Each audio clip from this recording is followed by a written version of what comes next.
के रवैये से सासू माँ बहुत परेशान थी। दरअसल बात ये थी कि तीनों बहुओं में किसी बात को लेकर अनबन हो गई थी।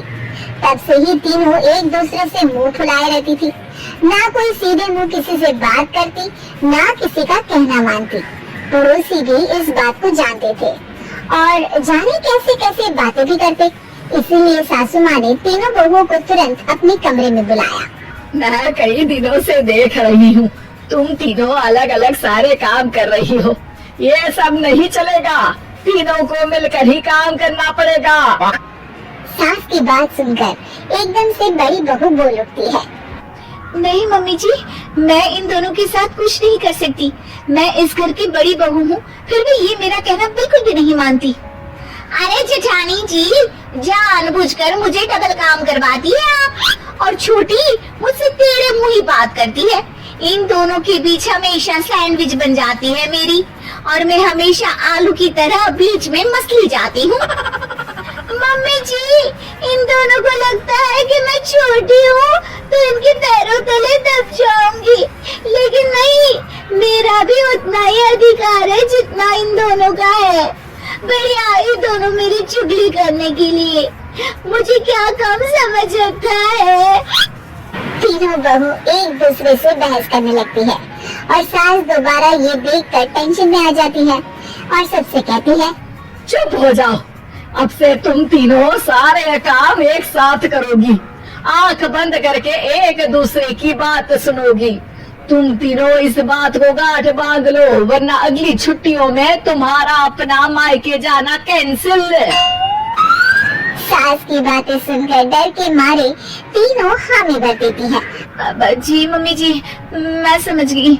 हाँ मम्मी जी, जैसा आप कहें, आप जो कहेंगे मैं वही करूँगी।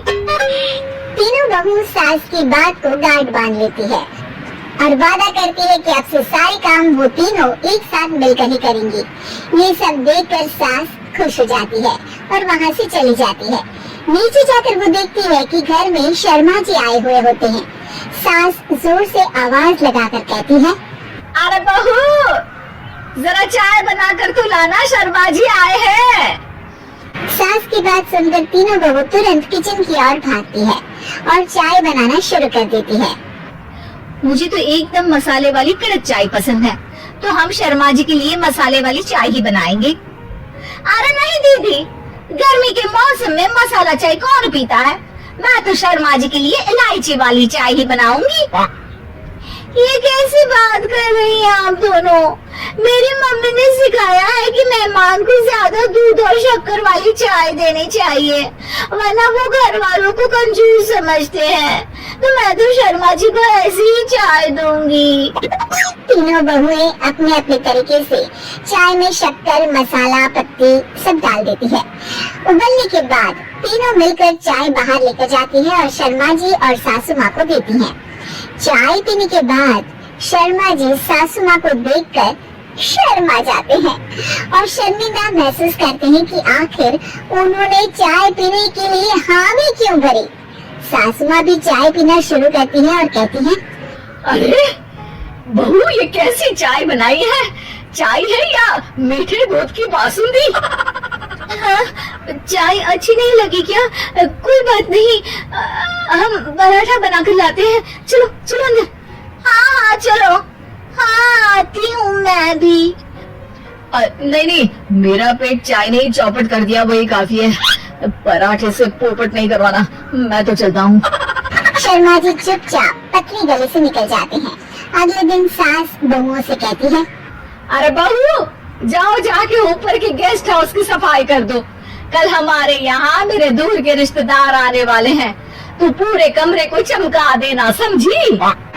तीनों बहू सास की बात को मानकर ऊपर सफाई करने चली जाती हैं और तीनों कमरे की सफाई चालू कर देती है। बड़ी बहू मकड़ी के जाले साफ करती है तो बीच वाली झाड़ू लगाना और छोटी वाली सर्फ डालकर जमीन धोना शुरू कर देती है। अरे दीदी, जेठानी जी, अभी मैंने पूरी फर्श धोई और आप फिर से धूल नीचे गिरा रही हैं। और मछली जेठानी जी, आप बिना झाड़ू की धूल यहाँ छटक रही हैं। अरे तीनों को साफ करना है, एक साथ सफाई करते हैं ना।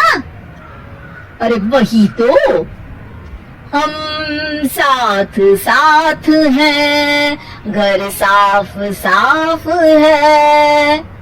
तीनों बहू ऐसे ही काम में उलझ जाती है और 2 घंटे तक एक ही कमरे की सफाई करती रहती है। बहुत देर से अपनी बहुओं को ना देखने के कारण सास ऊपर कमरे में उन्हें देखने जाती है, लेकिन कमरे में घुसती ही वो गीली फर्श पर फिसलने के कारण नीचे गिर जाती है। ओरे मोरे मैया, हड्डी मरोड़ के रख दी। आए मेरी तो कमर ही टूट गई रे। तीनों बहुएं सास को उठाती है और बिस्तर पर सुला देती है। अरे मेरे हाथ पैर दर्द कर रहे हैं, दबा दो, आराम मिलेगा। हाँ जी माँ जी। अरे जी माँ जी माँ जी। और तीनों बहुएं एक साथ सास के हाथ को दबाना शुरू कर देती है। माँ की तो चीख ही निकल जाती है और नतीजा ये होता है कि सास के बचे हुए शरीर में भी दर्द उठ जाता है। हाय राम, ये क्या कर दिया तुम तीनों ने। अरे मेरी तो किस्मत ही फूटी है कि तुम जैसी बहुएं मुझे मिली।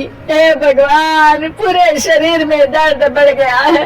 अब तो पता नहीं कि चल भी पाऊंगी या नहीं। माफ करो, मुझे गलती हो गई मुझसे कि तुम तीनों को एक साथ काम करने के लिए बोला। सोचा था तीनों मिलके अच्छे से काम करेगी, लेकिन बड़े बुजुर्ग सही कहते थे कि 3 तिगाड़ा काम बिगाड़ा। तुम लोगों ने ये बात ना आज साबित करके दिखा दी। तुम तीनों को तो समझाना यानी मानो भैंस के आगे बीन बजाना है। तुम्हें अकेले अकेले काम करना है ना, तो अब से तुम अकेले ही अपना अपना काम करो। तीनों बहुएं वहाँ से जाने लगती है। अरे कहाँ जा रही हो? आप ही ने तो कहा कि अपना अपना काम करो, तो मुझे मुल्तानी मिर्ची लगानी है। अरे मुझे भी तो नेल पॉलिश लगानी है। मुझे ना मेहंदी लगानी है। सास अपना सर पीट लेती है और कहती है, अरे मुझे भी लगाना है कुछ।